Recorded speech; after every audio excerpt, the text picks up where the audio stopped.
दोस्तों, एक छोटी सी कहानी यह काम आएगी क्योंकि जीवन के उतारों चढ़ाव की स्टोरी बताई गई है। वीडियो को अंत तक सुनेगा क्योंकि अगर स्किप करेंगे तो आपको कुछ नहीं समझ में आएगा। तो चलो सुनते हैं। एक बार भगवान बुद्ध अपने शिष्यों के साथ एक गांव पहुंचे। वहां के लोग उनके ज्ञान से बहुत प्रभावित थे। एक दिन एक युवक ने बुद्ध से पूछा, गुरुदेव, हमें यह कैसे पता चलेगा कि जो आप हमें सिखा रहे हैं वह सच है? बुद्ध का उत्तर। बुद्ध मुस्कुराए और बोले, यह जानने के लिए तुम अपने अनुभव का सहारा लो। मेरी बातें सुनो, लेकिन उन्हें आंख मूंद कर स्वीकार मत करो। उन्हें अपने जीवन में अपनाओ, उन पर विचार करो और खुद अनुभव करो। सत्य का अनुभव केवल तुम्हारे अपने प्रयासों से हो सकता है। दीपक का उदाहरण। बुद्ध ने समझाते हुए कहा, मान लो तुम घने अंधेरे में फंस गए हो, तब क्या तुम किसी दूसरे के दीपक के सहारे सदा चल सकते हो? नहीं, तुम्हें अपना दीपक स्वयं बनाना होगा। फिर उन्होंने कहा, अप दीपो भव, जिसका अर्थ है अपना दीपक स्वयं बनो। कहानी की प्रेरणा। यह कहानी हमें यह सिखाती है कि प्रेरणा और मार्गदर्शन हमें दूसरों से मिल सकता है, लेकिन सत्य की खोज और सफलता का रास्ता हमें खुद बनाना होगा।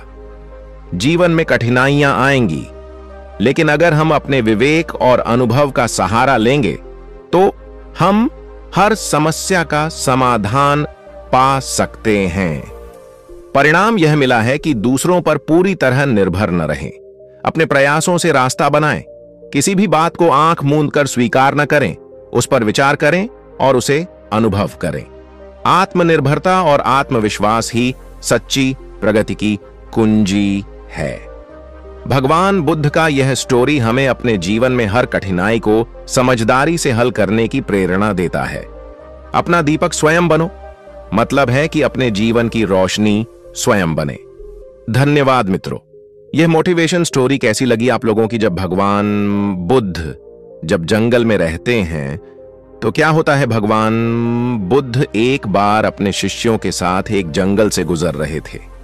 रास्ते में उन्होंने एक बड़े पेड़ के नीचे रुकने का निश्चय किया।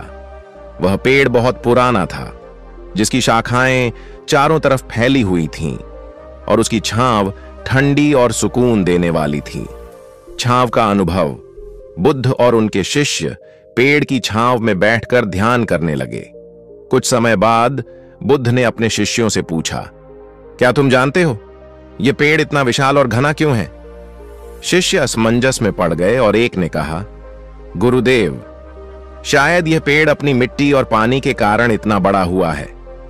बुद्ध मुस्कुराए और बोले, सही कहा, लेकिन इसकी जड़ें जितनी गहरी हैं उतनी ही इसकी प्रकृति करुणामयी है।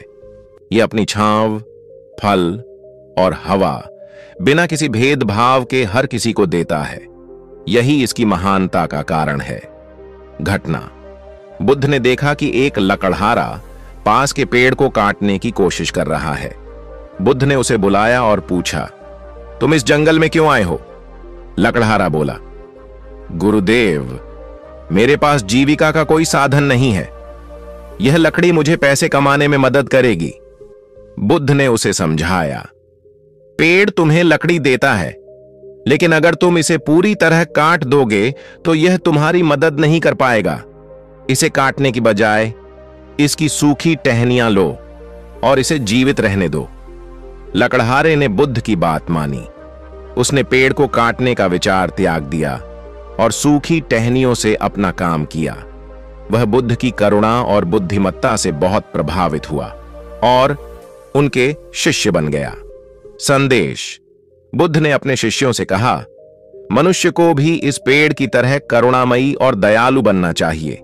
जो कुछ हमारे पास है वह हमें दूसरों के साथ बांटना चाहिए। करुणा और दया ही मनुष्य को महान बनाती है। कहानी की प्रेरणा। यह कहानी हमें सिखाती है कि जीवन में दूसरों की भलाई के लिए दया और करुणा दिखाना कितना महत्वपूर्ण है। जैसे पेड़ बिना किसी स्वार्थ के हर किसी की सेवा करता है, वैसे ही हमें भी दूसरों की मदद के लिए तैयार रहना चाहिए। शिक्षा मिली है करुणा और दया मानवता की सबसे बड़ी शक्ति है। जो कुछ हमारे पास है उसे दूसरों के साथ साझा करना हमें और अधिक समृद्ध बनाता है।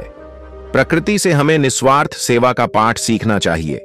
यह कहानी हमें एक बेहतर इंसान बनने और दूसरों के जीवन में सकारात्मक बदलाव लाने की प्रेरणा देती है। मित्रों, इस तरह का मोटिवेशन वीडियो को सुनना चाहते हो तो हमारे चैनल को जरूर सब्सक्राइब करना होगा।